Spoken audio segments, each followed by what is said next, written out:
Welcome to the Money Savvy Parents podcast, the podcast for entrepreneurial parents to work towards becoming financially invincible to then pass that vital life skill down through the generations.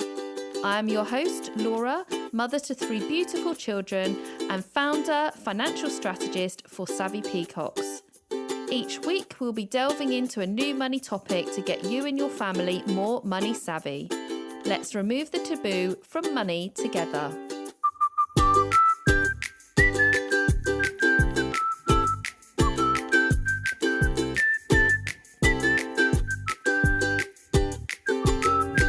Hello and welcome back to the podcast. Great to have you here with me again today.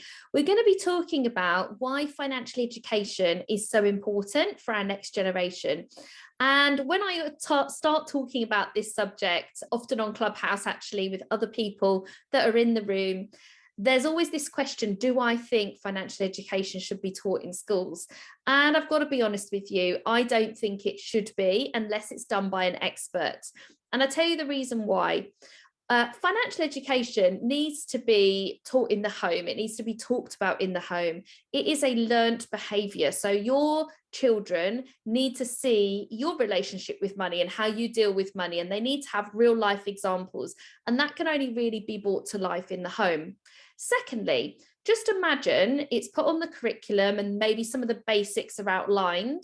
I don't believe that it would ever be put on the curriculum with some of the expert knowledge that I've got, for example. It would be just the basics. It would cause a problem for the teachers if they were teaching these basics and then our children are asking questions that the teacher can't answer. They might say to them, yeah, but what is an overdraft though? How does that work? Or what are the different options of ways in which I can borrow money? Or how does a credit scoring work? Or my dad said not to use a credit card. So what is it and how does it work? And that would be uncomfortable for the teachers. And this is nothing against the teachers, by the way, but you know, there's lots of experts out there, me included, that have worked in financial services for many, many years.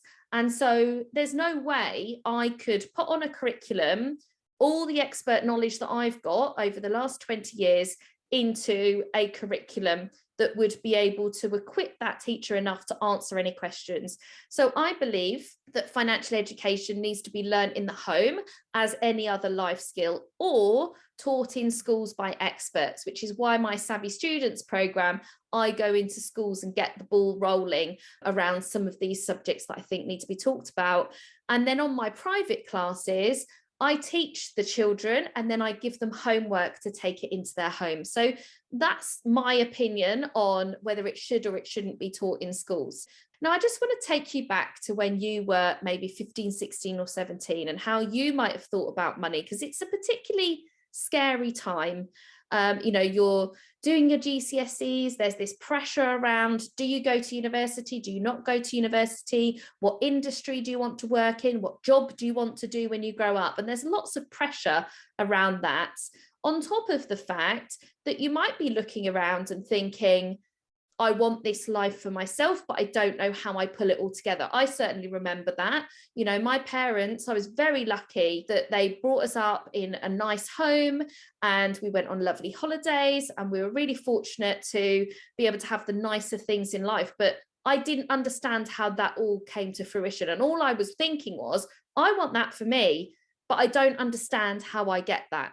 Or the flip side is you could be in maybe a more unfortunate position and they could be thinking, well, I don't want this when I grow. I want more, but I don't know how I can get more.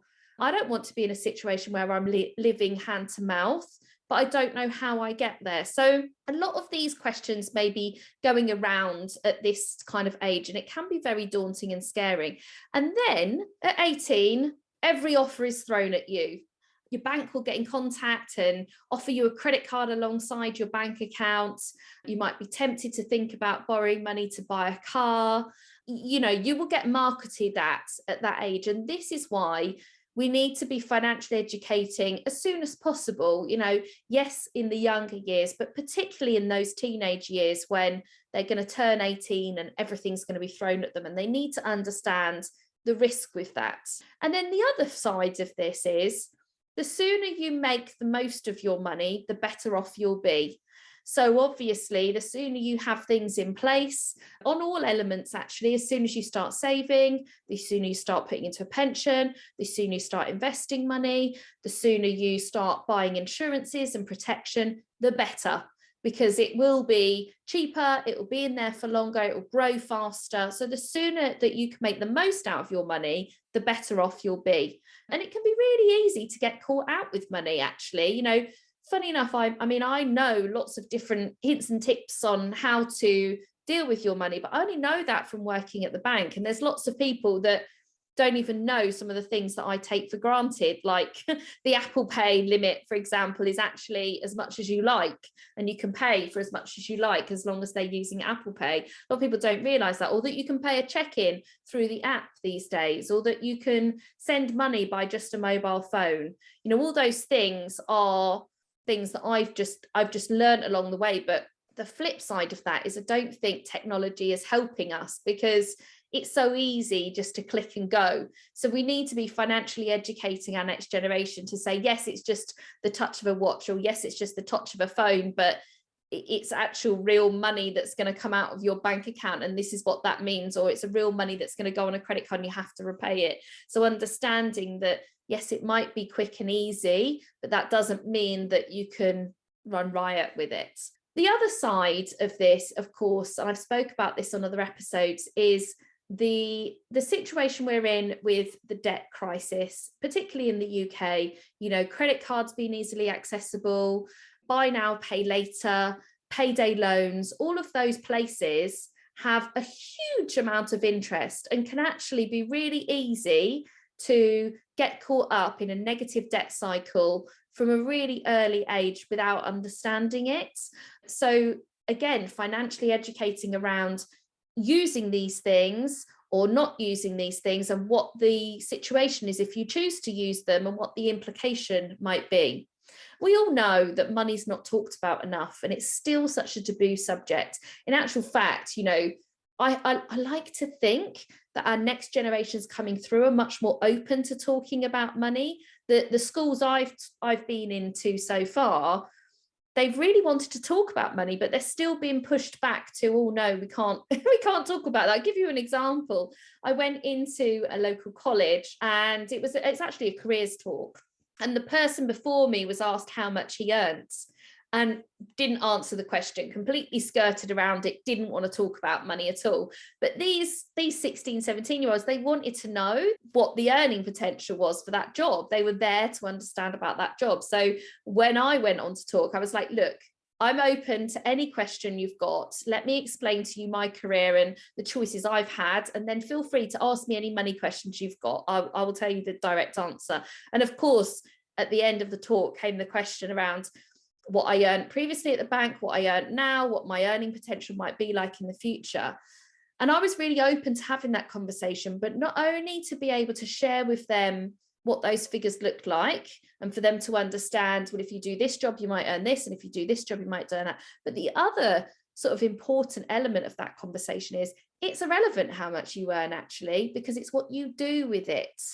And someone could be far wealthier that earns 30,000 than somebody that earns 100,000. It's all about what they do with it. So this is why we need to talk about it, because in that audience and in that situation, all they're thinking is, what job pays the most? I'm going to go for that career. It's irrelevant. Do the job that you love doing, that you're passionate about doing, and then learn to use that income in the best way you possibly can. And you could end up being far wealthier than someone that earns more money than you. So that's why I think we need to be talking about money. Actually, these days, quite simple to structure money and have strong money habits. There's no reason why we should be finding ourselves at the end of the month with no money, but it's understanding how you can structure money and how easy that can be. But absolutely, you know, for our future generations, our money habits are learned. So if you're listening to this now and thinking, oh my goodness, you know, like everything I'm doing or not doing, my children are learning from, I would start off by understanding your relationship with money. I've actually got a quiz on my website to get you started around what your relationship is with money. So if you head over to the website, you'll see it on there. It's called the 5 Money Languages. And then from there, you can decide how you can balance that out. And there's another thing on my website, which is like 20 ways in which you can talk to your children about money. So you could start off there. But whatever you do, the most important thing is that you share and talk about finances in the home, because it is a learnt behavior. They do need to have life examples. So I hope you enjoyed that episode and my opinions and understanding about where financial education fits in. But let me know, what's your experience? What did you wish that you'd learnt about at that age? And what do you want to make sure is happening for our next generation? Hope you have a great day, whatever you're up to, and I'll see you again soon. Thank you so much for listening to the Money Savvy Parents podcast. If you enjoyed today's episode, then please subscribe to be alerted to the new episodes. If you want to learn more about your relationship with money, then start off by taking my Money Languages quiz on my website, www.savvypeacocks.co.uk. Let's remove the taboo from money together.